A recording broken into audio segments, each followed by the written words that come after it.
Hey guys, hey, I'm David. So today I'll talk a little bit about this motion we set in UADC, which was this house would centralize all space exploration efforts under a single international body and ban all private and unilateral space exploration. So this is a interesting motion.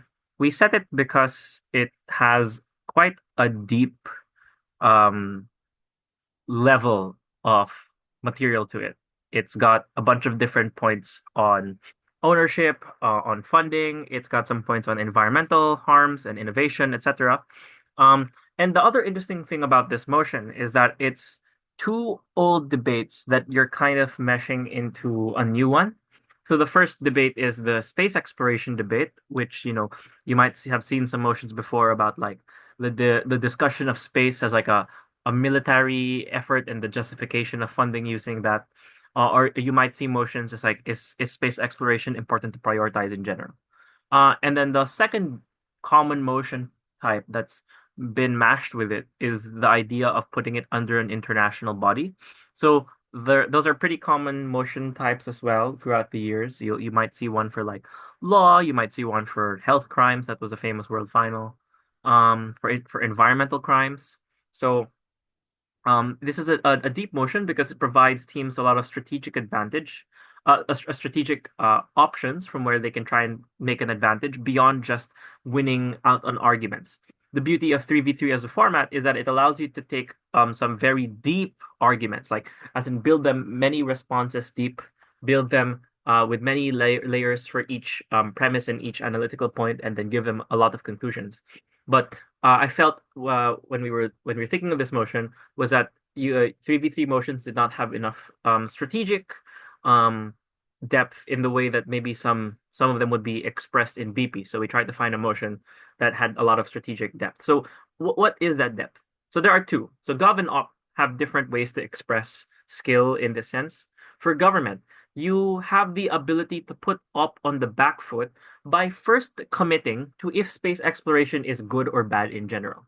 So the reason why is because I think it will be natural for a team to look at this motion, assume space exploration is good, and then make an argument that, well, currently space exploration efforts are stalling. No one country has the resources to successfully pursue space exploration. Public support for it has largely died out.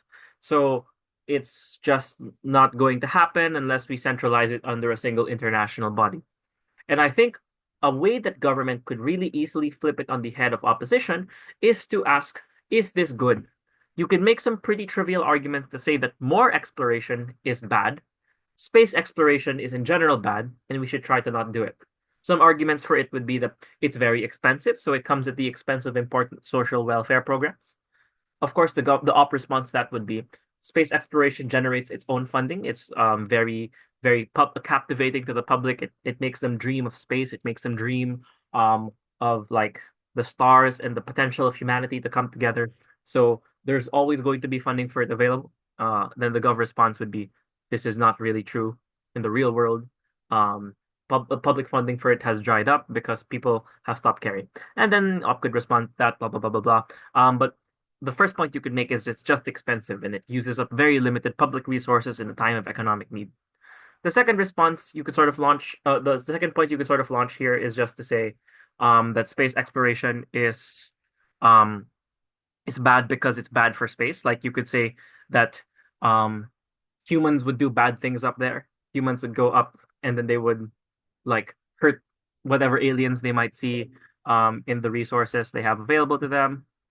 Um, etc. So there's also the point to be made that it's not really that good either because then you would be colonizers, like colonizers of space. Um and then the final thing would be like you could also make the point that space exploration is like a way for countries to dominate other countries, like extract resources from them.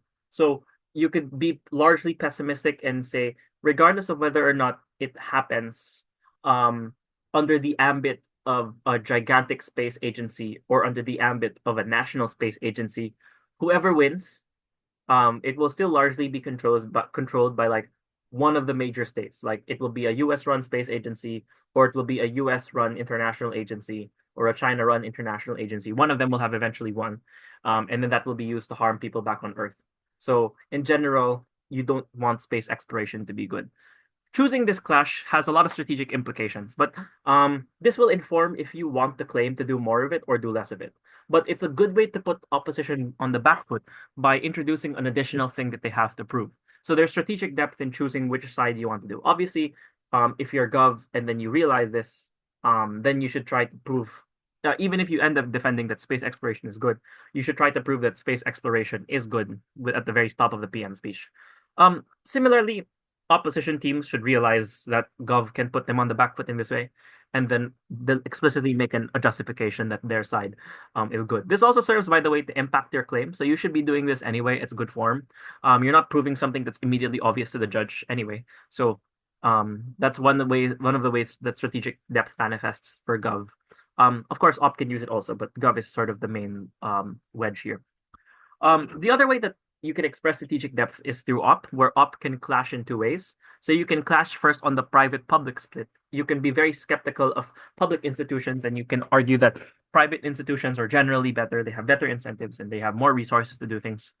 You could also argue that the combination of private and public institutions is really good because private institutions can hold public ones accountable, so you need to have a mix of them available. You could also argue on the clash point of the international national split, whereas you could say having one international body is good because that international body takes collective responsibility for the entirety of humanity, and so there's nobody for them to foist the blame off to when something goes wrong, and there's somebody that you can clearly point to be in charge of things. Adjacently, um, you could also on government make the argument that you don't want competition because it's space and it's an industry where things could very easily go wrong, and competition pushes you to try and develop as quickly as you can, which can have like really big safety issues. Competition can also be really undesirable because it pushes your bottom line. It forces you to monetize and to make profit out of something that you're doing, which can be really harmful because space exploration typically works on long timelines that aren't easy to profit off of, which is why they died in the first place, and that's why you need to have a single non-profit actor that doesn't have strong profit incentives. So op has these two clash points. So when government can put op on the back foot by choosing if space is good or bad, op can also put gov on the back foot by choosing if which of the clash points to agree on, if ever. My instinct as a debater would be to try to clash on both as much as possible, but this is not guaranteed for op, which means gov has to prove against both clash points. So there's strategic depth and skill expression from opposition here, and that you sort of have to prove. You have to choose between the clash points, and then gov has to argue around that. The actual meat of the debate itself is also very deep. These should be a little bit more straightforward, and they need a little bit less hand holding from the CA team. Obviously, even if you win or lose the debate that space exploration is good or bad, you can still make the argument on either side that your change to the debate makes it better. So there are a couple of issues that would naturally manifest. The first issue would be ownership and redistribution. When you do things in space, like you mine an asteroid or you build like a satellite system that allows people to use the internet, like Starlink, for example, if it's nationalized under a national agency, or if it's internationalized under the single international body, who gets to own it? I think there's a couple of good reasons to believe that ownership would be better for one side or the other. For ownership, for like private institutions, for example, like that's good because they have an incentive to make it accessible because they want to sell it. And they're not going to be racist when they do it because they're most accountable to the dollar, which any race can have, etc., any gender can have.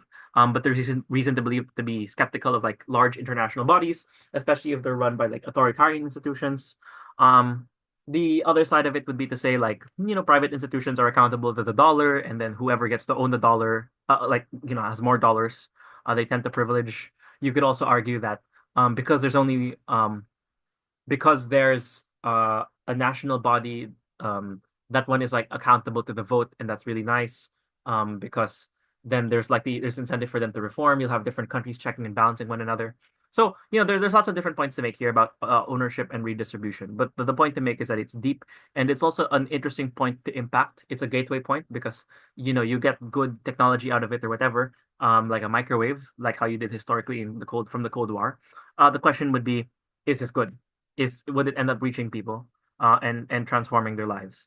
If the answer is no, it's really hard to justify, especially in the context of justifying space exploration to be good or bad in general. The second bit you could talk about is, would this increase funding or decrease funding? There's a point to be made that if everybody is in it together, then they all feel invested in the project and they'll all get a share in the returns. So there's an incentive for them to increase funding.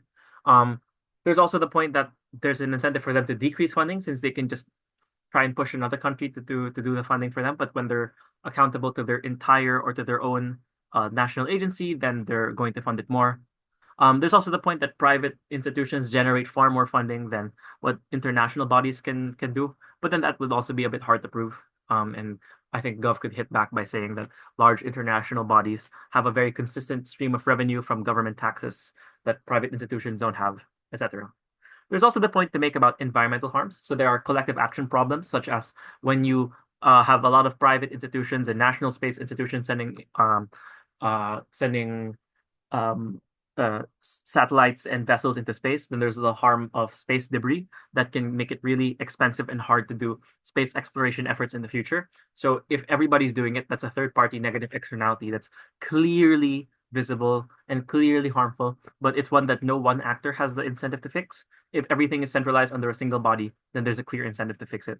Other environmental harms are like the massive burning of jet fuel, etc. But then there's the point that like private institutions can innovate around that. They have the most research and technology to get around it, which is why Blue Sky, or was it Blue Sky or Blue Origin, which has like the fuel that's like safer and mostly evaporates into water vapor, etc. So the environmental harms, I think, are also both sides that you can argue. You could also make the point that private institutions and have the incentive to check and balance one another. So that's where the actual fix for environmental harms come from. The true fix is not from like if you have the incentive, but whether or not you successfully do it. Like governments are capable of being bad to the environment also, as long as it's in the interest of their populace or their constituency.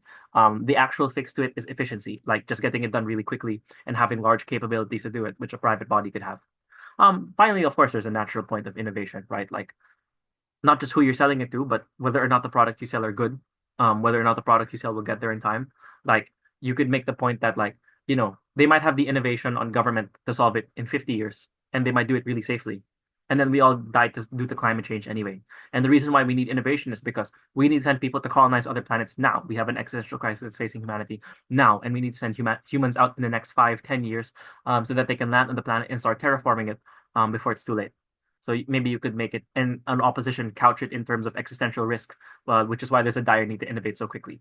In the innovation point, to avoid making it really trite, I think opposition could really emphasize why you need to innovate to make it really quickly and really do it as fast as possible, but by pumping in the urgency.